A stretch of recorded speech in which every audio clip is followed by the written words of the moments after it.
Have you ever found yourself on the cusp of a big change, but kind of uncertain or fuzzy around what it might look like to your financial life? Maybe you're considering moving to a new city, taking on a new job, or about to make a large purchase. I've been an avid budgeter for years, and I love budgeting, but I've definitely seen the limitations of where budgeting can get you. And in situations that are uncertain, I've found that forecasting has made a huge difference in my ability to make confident decisions. And so in this video, I'm going to go into the differences between budgeting and forecasting. To understand the difference between budgeting and forecasting, it's best to consider the kinds of questions each one is trying to answer. So with budgeting, you're basically trying to figure out, how am I best going to allocate the money I currently have now to best serve my needs? Is it better to spend this $100 eating out with my friends? Or is it actually better for me to save that money and put it toward a bag that I've been pining after for a while? The fine folks at YNAB, the company called You Need a Budget, have a great budgeting philosophy. And their first rule of budgeting is that you have to give every dollar a job. And I think that that's just like a really great way to think about budgeting, because you're basically trying to figure out, with what you currently have today, what will you do with it? You're definitely not playing around with like fictitious dollars that will one day be in your account sometime in the future. That's really not what budgeting is about. Budgeting is fact-based and really great at helping you determine what to do in the near term. I basically think of it as, how does my money need to work for me over the next 30 days? Forecasting, on the other hand, answers a different question. It's basically trying to answer, what might my life look like if my situation changes? Forecasting can also help you determine when that change is likely to come. Forecasting is all about trying to predict the financial future by looking at historical data, trying to get and extrapolate market trends, and just good old-fashioned research and best estimates. Unlike budgeting, forecasting is all about working with hypotheticals and trying to game out different options that may or may not happen in the future. For that reason, forecasting is more strategic. It's about where you're trying to go into the future, whereas budgeting is a lot more tactical. It's really about how best to take the next few steps from where you currently stand. Put another way, budgeting is really for the next 30 to 60 days out, whereas I use forecasting for the next 6 to 24 months looking into the future.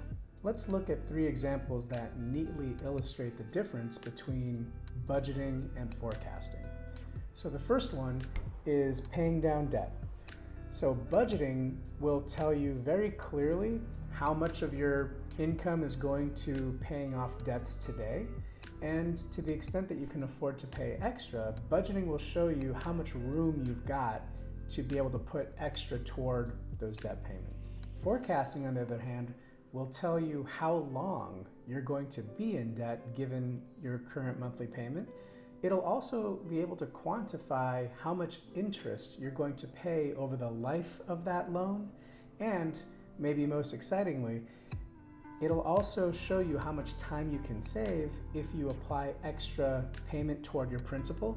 It'll show you precisely how many months will be shaved off for every dollar you put in. Let's look at buying a car, or any other large purchase for that matter. So your budget will tell you how much money you have available today to be able to put toward a new car payment. That's a really good place to start. Forecasting, on the other hand, will take that monthly payment that you're able to determine and sort of reverse engineer the kind of car loan that will result in that payment. And from there, you can then start making some pretty wise decisions. You can, for instance, start thinking about how much money to put down, how long that loan should be, whether it's 3, 4, 5 years. It'll help you understand the impact of different interest rates, APRs, and that in turn will help you understand, how much interest you're going to have to fork over for the privilege of having that loan. And using all of that information, you can then take it all together and figure out what is the best car to buy for your current situation. And so that car is going to be a well-informed choice, because you're not just thinking about the car and how exciting that is, but also what it's actually going to mean in your day-to-day life for the next 3 to 5 years. And the third example is when you can see that your income is perhaps about to change. And so your monthly budget is a fantastic tool for basically helping you understand how well your current income is meeting the demands of your current lifestyle. How much are you able to keep at the end of every month? How much does your lifestyle cost? That's super important information to know, and your budget will tell you with precision. However, if you know that your financial situation is likely going to change in the near future, forecasting will allow you to sort of game out what your budget might need to look like under different scenarios. So a good example of this might be, let's say you are, maybe you have a partner and one of you is considering leaving the workforce for a time, maybe having a child, going on sabbatical, changing jobs altogether to something that pays far less well. These are examples of different income levels that you may want to consider. Another example would be if you had to move cities, for instance. And so maybe you have the same job, but you're moving to a place that has a higher cost of living. What might your budget look like if I move from where I currently am to city A or city B? That is something that forecasting can help you make an educated guess on how much tighter things will be. Similarly, let's say that you are applying to get another job and you're trying to think through what your next salary requirement ought to be. More is better, of course, but sometimes it can actually be helpful to think through how much more is the added responsibility and demands of a higher paying job. How much more does it have to give you for it to be worth it? So as you can see, budgeting and forecasting answer two different kinds of questions, and the thing is that you don't have to choose between them.